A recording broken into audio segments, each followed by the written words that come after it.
John Noe unveils Greater Than We Believe with your host, Stephen King.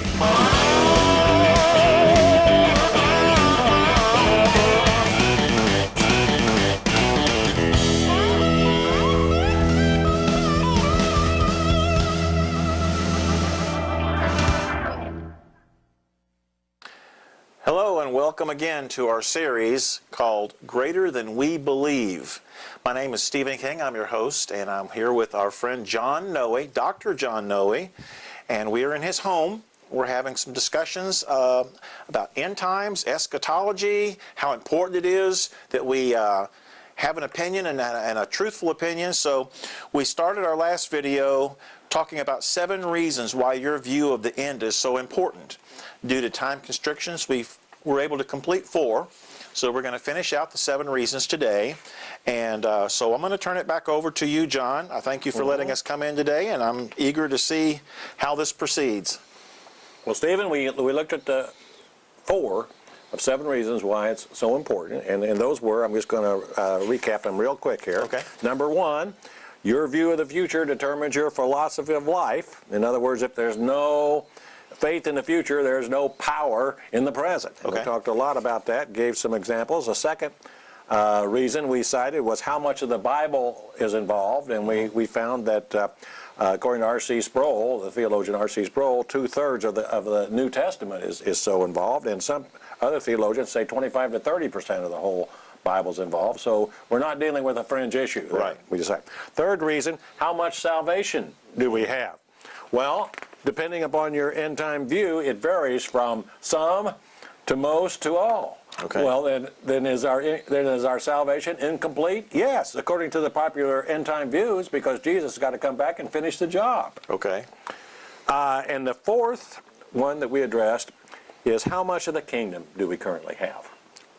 And as we discussed, the kingdom was the central teaching of Jesus Christ, but unfortunately is no longer the central teaching of most of his church. And according to your eschatological view, your answer to that question of how much of the kingdom do we currently have will vary from none, which is the dominant view in evangelical Christianity. We don't have any of the kingdom that Jesus came presenting. It's been withdrawn by God. But one of these days, he's going to come back and reinstitute the kingdom over in Israel and start sacrificing animals. We're going to deal with that here in just a minute. Good.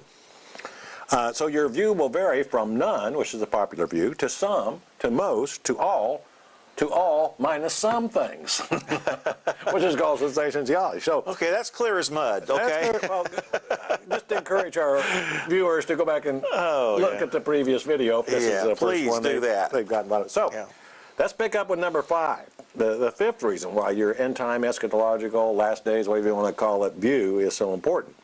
And that is, what do you do with the modern day nation of Israel? Okay.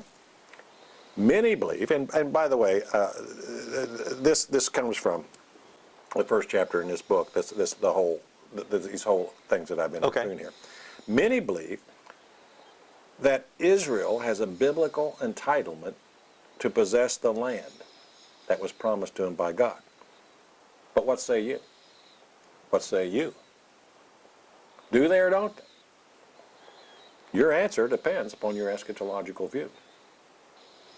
And most Christians believe that if we don't support Israel, we will be biblically cursed. Genesis 12:3, both individually and nationally, if we don't support the nation of Israel. Well, what say you? What say you? Will we or won't we? Others, Stephen, believe that biblical Israel has been replaced by the church. Most simply, however, don't know what to think or believe. So, has the church replaced Israel? Or some Christians don't even care. Why bother? And while we're talking about Israel, Stephen, didn't Jesus instruct his followers in his longest, most dramatic prophecy, the Olivet Discourse, in Matthew 24, Luke 21, and Mark 13? Didn't he instruct them and say, when you see Jerusalem surrounded by armies, flee to the mountains? Yes. Stephen, have you turned on TV lately and watched the nightly news? I'm afraid I have. Is Jerusalem and Israel surrounded by armies today? Oh, yeah. So when are you and I making plans to head to the Rockies or the Smokies? Doesn't make a lot of sense, does it? Sound ridiculous? Yeah. Those are not those Jesus' instructions? Yes. Then what do you do with the modern day nation of Israel? Again, your answer will depend on your eschatological view. Okay. I want to share something with you briefly, that I did in the year 2000, 18 years ago. Okay. This is one of 18 theological papers that I presented at various meetings of the Evangelical Theological Society, which is the conservative society of Bible scholars, comprised mostly of people who teach in seminaries and deans of seminaries or teach religion or, those kind of people. Okay. And conservative. It was called The Israel Illusion, subtitled 13 Popular Misconceptions About This Modern Day Nation and Its Role in Biblical Prophecy. Stephen, this paper drew the most astounding response of any of the 18 that I presented at the various meetings. I was both blessed and blasted. Wow. For its presentation. Here's how I started it out. Just a quick introduction here.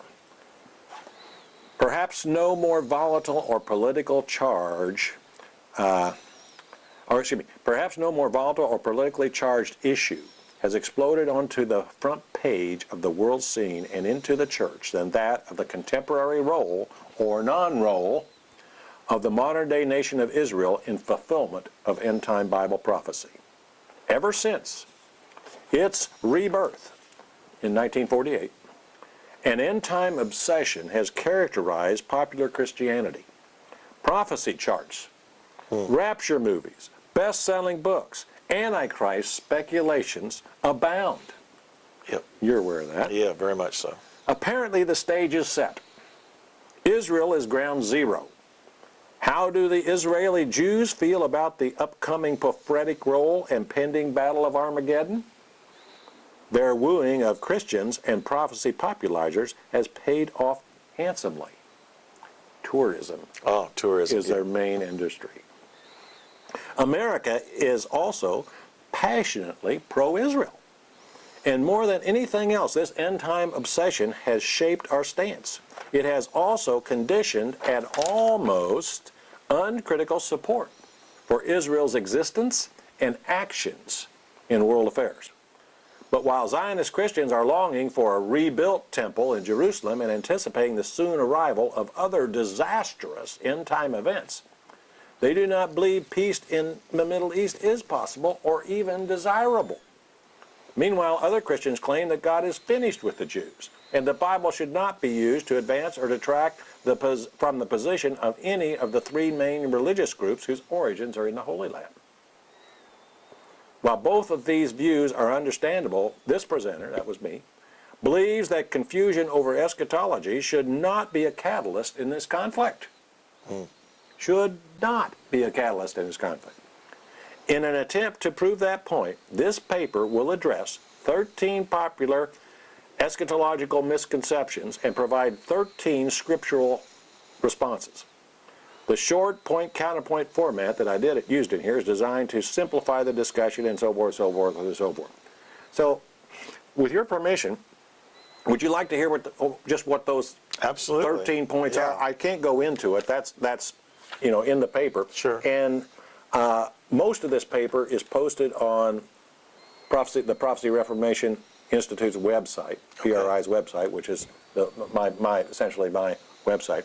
And viewers can go there and just click on teaching and then click on Israel, and if they want to read more about this. So this is set up on PDF format so they can read the whole thing? That's right. Oh, that's great. Well, not the whole thing. It's part of the thing. Okay. But over half of it. Okay. So here we go. Misconception number 1. 1948 marked the fulfillment of all return to the land biblical prophecies and signaled the beginning of the end. No way. Misconception number 2. The 1948 reestablishment of the modern-day nation of Israel was the greatest prophetic sign ever fulfilled and a miraculous act of God. No way. For reasons that I've cited in here. Sure. Misconception number 3. God has two separate and distinct peoples, two programs of redemption, and two different destinies. One for the nation of Israel and one for the church. Since when? Since when? That's how I started out. Did I start? Since when? From the beginning, there was only a oneness. One Garden of Eden, one Tree of Life, one Noah's Ark, one Ark of the Covenant, one tabernacle, one temple, one priesthood, one hope, one faith, one spirit, one baptism, one body depicted by one olive tree into which believing Gentiles were grafted. Not replaced. And unbelieving Jews broken off but can be grafted in again. There's only one everlasting covenant promised to Israel, one time of the end, one salvation that is of the Jews, and one nation of people of God. This oneness has been consistently maintained throughout God's dispensations. This oneness has never been divided or disconnected. I said I wasn't going to get into it, didn't I? Okay, misconception number 4. The Jews are still God's chosen people. Have you ever heard that? Oh, all the time. They never were. All of them never were. I mean, didn't Jesus point to the Pharisees and say, your father's the devil? Now, what is it? How can they be God's chosen people if their father's the devil? Well, there's more to it than that, but we'll skip ahead. Misconception number 5. God has abandoned his people Israel and replaced them with the church. This is the amillennial view. Okay. No, we already discovered it. We didn't replace anybody. We were grafted in to the true Israel. Big difference. All right. Okay. Misconception number 6. In these last days, Russia will soon invade Israel, and 2/3 of the Jews will be slaughtered. It's called the Battle of Armageddon. Yeah. 2/3, according to the dispensational premillennial scenario of what they say is going to happen. 2/3 of the Jews living, and they're trying to get more people in the land. Well, the more people they get over there in the land, more Jews, the more 2/3 is, right? Yep. Does that make sense? More people are going to die. Yeah. And guess what the other 1/3 will do? Tell me. Well, they will accept see that Jesus? Jesus killed 2/3 of their friends and family and associates, and the third that's left will love Jesus and become saved. Does that make any sense to you? No. No. Misconception number 7. Israel has a biblical entitlement and permanent right to possess all their land in the Middle East, and this transcends all else.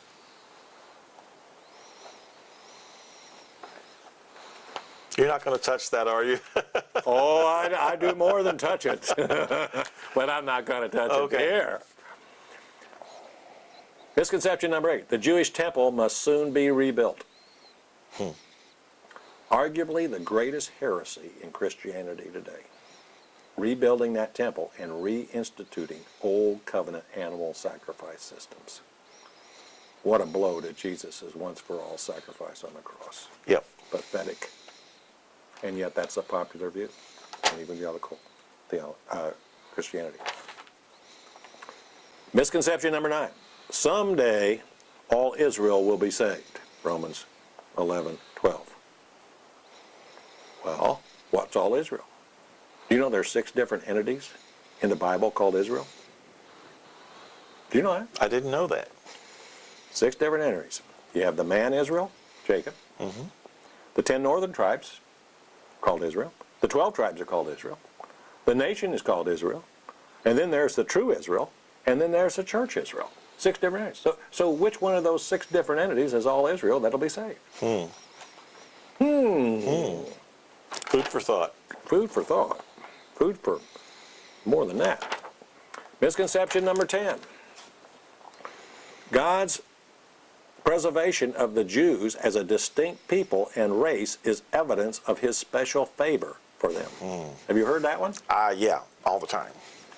Actually, what it is part of the curse.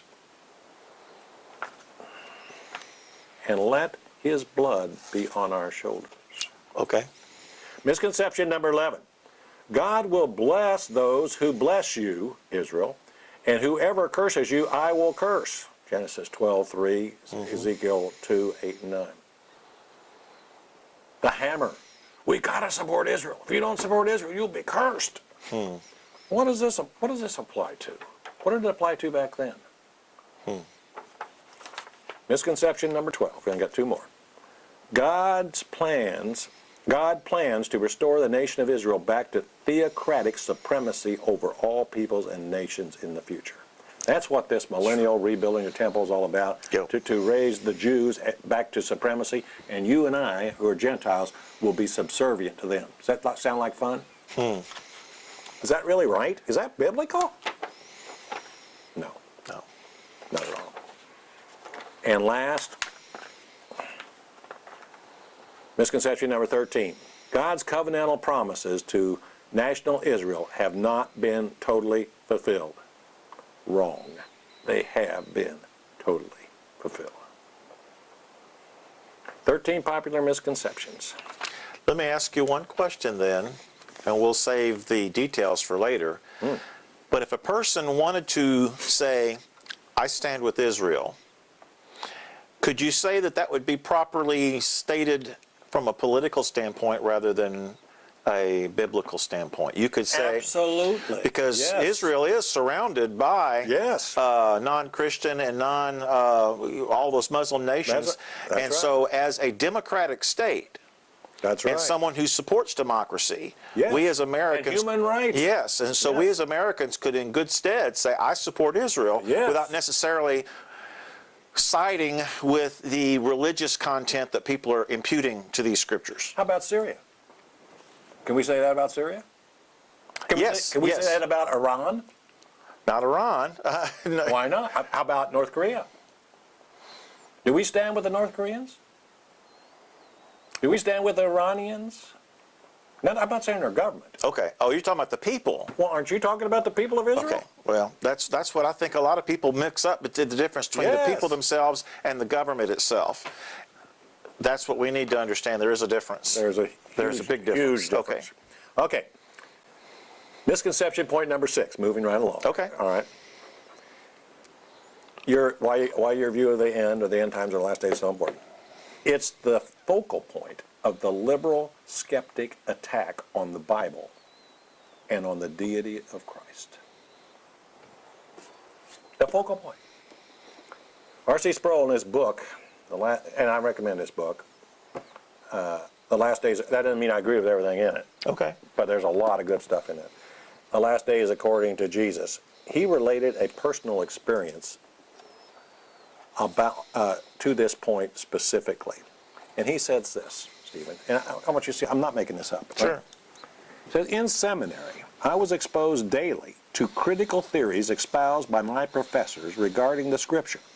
What stands out in my memory of those days is the heavy emphasis on the biblical text regarding the return of Christ, which were constantly cited as examples of errors in the New Testament and proof that the text had been edited to accommodate the crisis in the early church caused by the so-called parousia. Delay. Yeah, delay. There it is again. Parousia delay. Parousia delay. Of Jesus. Again, it's the focal point of the liberal skeptic attack on the Bible.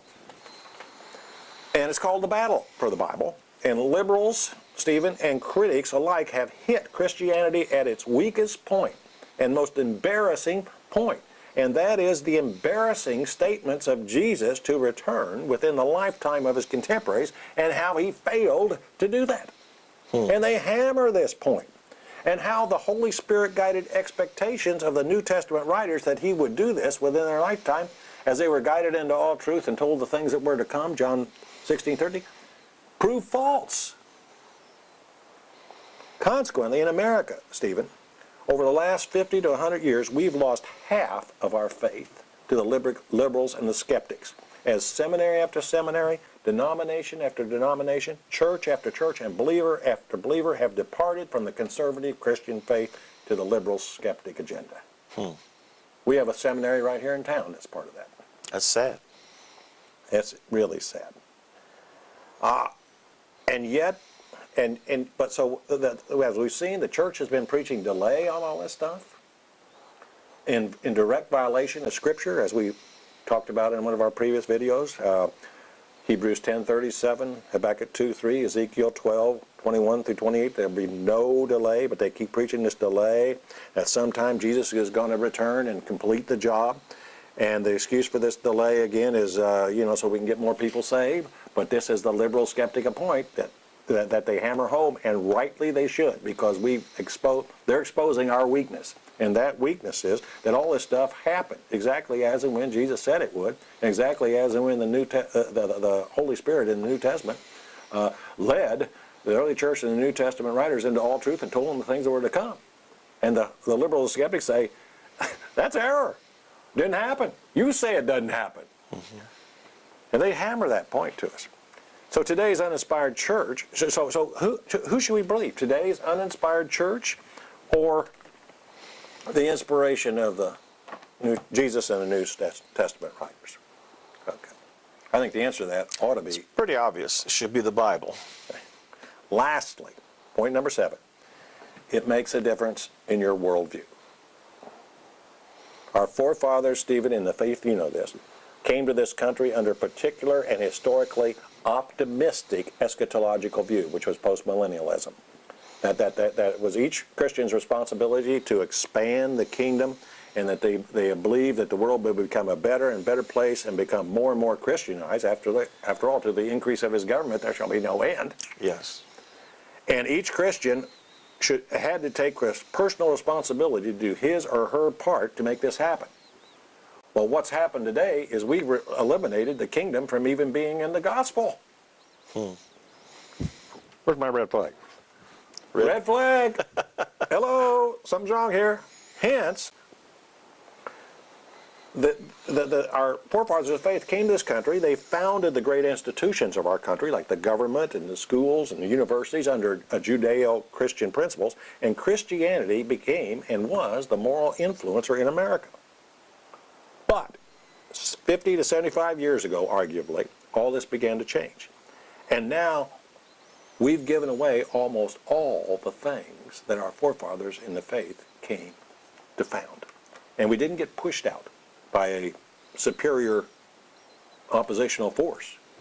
We withdrew. And into the vacuum came the ungodly forces. Why did this happen? What can we now do about it? These are two huge questions and two huge issues.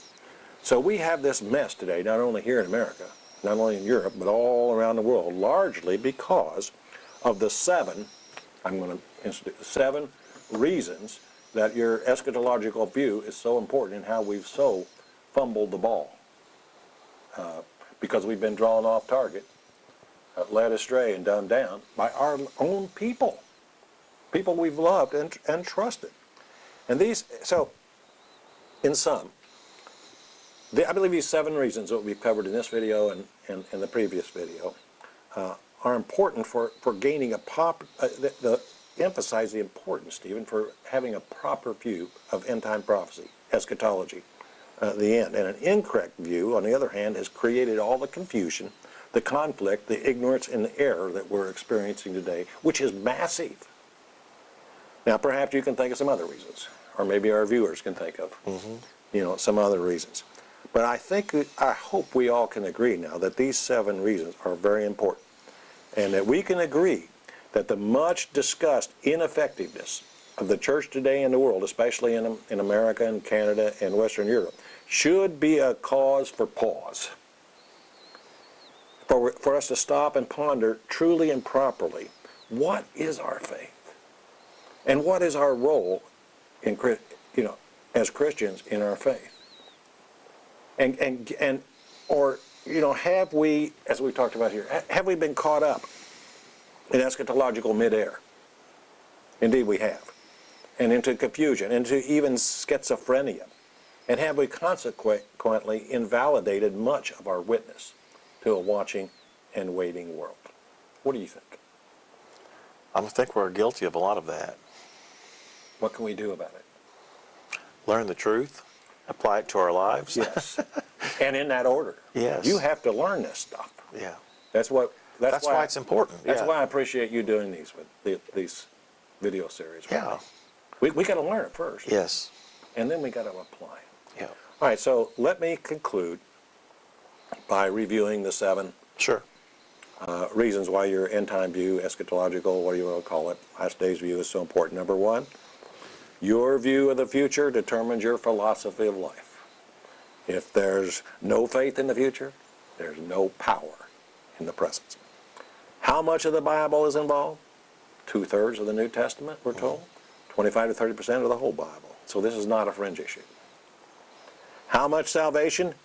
Number 3, how much salvation do we currently have? Again, according to your eschatological view, your answer will vary from some to most to all. Number 4, how much of the kingdom do we currently have? According to your eschatological view, your answer will vary from none to some to most to all minus some parts. Okay. Yes, if that's confusing, Yeah. that's right. Yes, It's confusing. it We is. need to get this stuff straight. Number 5, what do you do with the modern-day nation of Israel? Yes. Number 6, it's the focal point of the liberal-skeptic attack on the Bible and on the deity of Christ. And number 7, it makes a difference in your worldview. Stephen, in our next video, I think that's delve deeper into what is eschatology. Okay. Again, the study of last things. Eschatos, last, ology, study of last things. And why is it such a divisive mess? Oh, I'm looking forward to that. Well, I hope you are too. I thank you for the time you spent with us today. John, I really appreciate you inviting us into your home, taking the time to prepare this and share your years of study with us. This is really important. And I'm hoping that you see the importance to stay tuned and keep coming back for the rest of these videos to go on this journey with us, see why this makes a difference in your life, and then you'll know what to do with the information you receive. Meanwhile, you'll see more links posted as we have more videos, so please just click on the next one in line. We'll get into the eschatology next, and we thank you for joining with us. I thank you, John, and we look forward to seeing you next time. Goodbye.